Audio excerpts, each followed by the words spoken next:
Once, upon a midnight dreary, while I pondered, weak and weary, over many a quite incurious volume of forgotten lore, while I nodded, nearly napping, suddenly there came a tapping, as of someone gently rapping at my chamber door. "There's some visitor," I muttered, "tapping at my chamber door.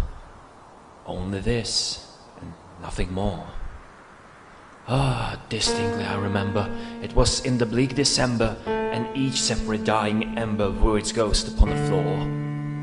Eagerly I wished the morrow, vainly I had sought to borrow from my books surcease of sorrow, sorrow for the lost Lenore, for the rare and radiant maiden whom the angels named Lenore, nameless here forevermore. And the silken, sad, uncertain rustling of each purple curtain thrilled me, filled me with fantastic terrors never felt before, so that now to the still beating of my heart I stood repeating, "There's some visitor entreating entrance at my chamber door, some late visitor entreating entrance at my chamber door. This it is, and nothing more." Presently my soul grew stronger, hesitating then no longer. "Sir," said I, "oh madam, truly your forgiveness I implore. But the fact is I was napping, and so gently you came rapping, and so faintly you came tapping at my chamber door, that I scarce was sure I heard you. Here I opened wide the door. Darkness there, and nothing more." Deep into the darkness peering, long I stood there, wondering, fearing, doubting, dreaming dreams no mortal ever dared to dream before.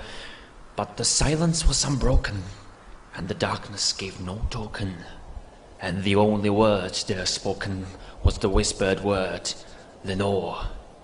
This I whispered, and an echo murmured back the word, "Lenore." Merely this, and nothing more. Back into the chamber turning, all my soul within me burning, soon again I heard the tapping somewhat louder than before. "Surely," said I, "surely that is something at my window lattice. Let me see then what there it is, and this mystery explore. Let my heart be still a moment, and this mystery explore. There's the wind, and nothing more." Open here I flung the shutter, when with many flirt and flutter, in there stepped the stately raven of the saintly days of yore. Not the least obeisance made he, not a minute stopped or stayed he, but with mien of lord or lady perched above my chamber door, perched upon the best of pillars just above my chamber door, perched and sat and nothing more. Then this ebony bird, beguiling my sad fancy into smiling, by the grave and stern decorum of the countenance it wore, "Though thy crest be shorn and shaven, though," I said, "art you no craven? Ghastly grim and ancient raven, wandering from the nightly shore, tell me what thy lordly name is on the night's Plutonian shore." Quoth the raven, "Nevermore."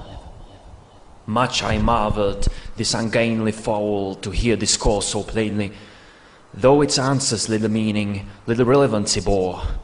For we cannot help agreeing that no living human being ever yet was blessed with seeing a bird above his chamber door, bird or beast above the sculptured bust above this chamber door, with such a name as Nevermore. But the raven, sitting lonely on the placid bust, spoke only that one word, as if his soul in that one word he did outpour, nothing further than he uttered, not a feather than he fluttered, till I scarcely more than muttered, "Other friends have flown before.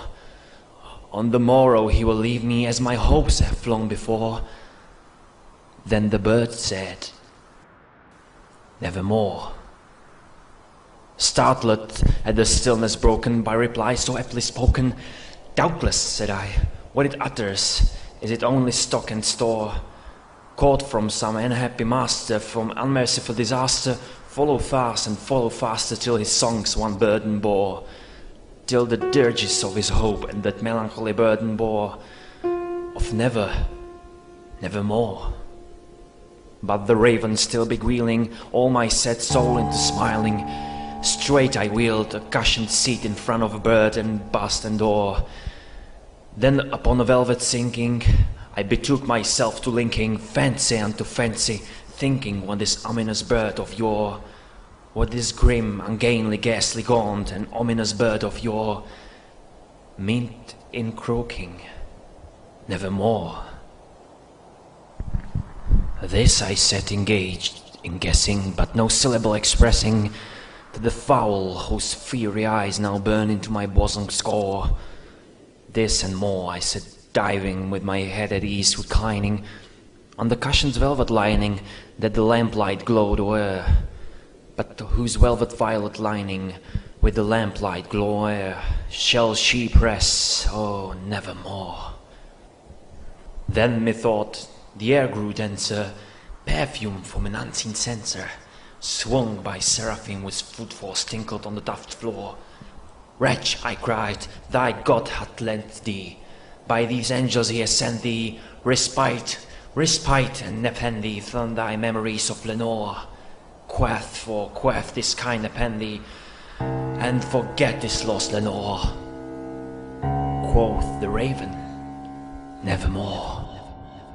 Prophet, said I, thing of evil, prophet still if bird or devil, whether tempest sent or whether tempest tossed thee here ashore, desolated, all undoubted, on this desert land, enchanted, on this home by horror haunted, tell me truly, I implore, is there balm in Gilead? Tell me, I implore. Quoth the raven, nevermore. Prophet, said I, thing of evil, prophet still if bird or devil, by that heaven that bends above us, by that God we both adore, tell this soul with sorrow laden if, within the distant Aidenn, it shall clasp a sainted maiden whom the angels name Lenore, clasp a rare and radiant maiden whom the angels name Lenore. Quoth the raven, nevermore. Be that word our sign of parting, bird or fiend, I shriek upstarting, get thee back into the tempest and the night's Plutonian shore, leave no black bloom as a token of that lie thy soul hath spoken, leave my loneliness unbroken, quit the bust above my door, take thy beak from out of my heart, and take thy form from out my door. Quoth the raven, nevermore. And the raven, never flitting, still is sitting on the pallid bust of Pallas just above my chamber door, and his eyes have all the seeming of demons that is dreaming, and the lamplight o'er him streaming throws his shadows on the floor, and my soul from that shadow that lies floating on the floor shall be lifted